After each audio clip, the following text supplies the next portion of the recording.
পরেই দিয়ে দেবো, আমার ইমার্জেন্সি খুবই দরকার। ভাই এখন আমার কাছে তো আপাতত টাকা নাই, আর আপনি বলছেন টাকা থাকলে তো অবশ্যই দিব।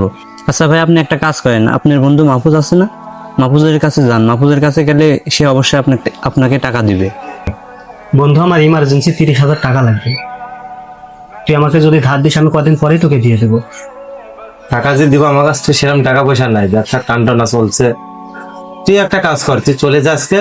আমি টাকা না হলে 2-4 দিন পরে হলে তো আমি ডেকে দিয়ে দেবো। হ্যালো বাবা। হ্যাঁ মাহফুজ, যে কুচিয়ামারা বাজারে আমি নেওয়া আছে একটা ঘড়ি অর্ডার দিছি, ওটা রেডি হয়ে গেছে, ওটা তো লিয়ে আসিস তো বাপ। না, আমি এখন যেতে পারছি না, আমার অফিসে একটু কাজ আছে তো। আমি একটা কাজ করছি, আমার বন্ধু আছে, ওকে দিয়ে পাঠাচ্ছে। যাওয়ার সময় আমি নেওয়া আছে একটা পার্সেল আছে, আমার বাবাকে দিয়ে দিস। আঙ্কেল, আপনার পার্সেলটা। ঘরের ভিতরে এসো বাবা। না আঙ্কেল, আজকে থাক, অন্যদিন আসবো, আজকে আমি আসি।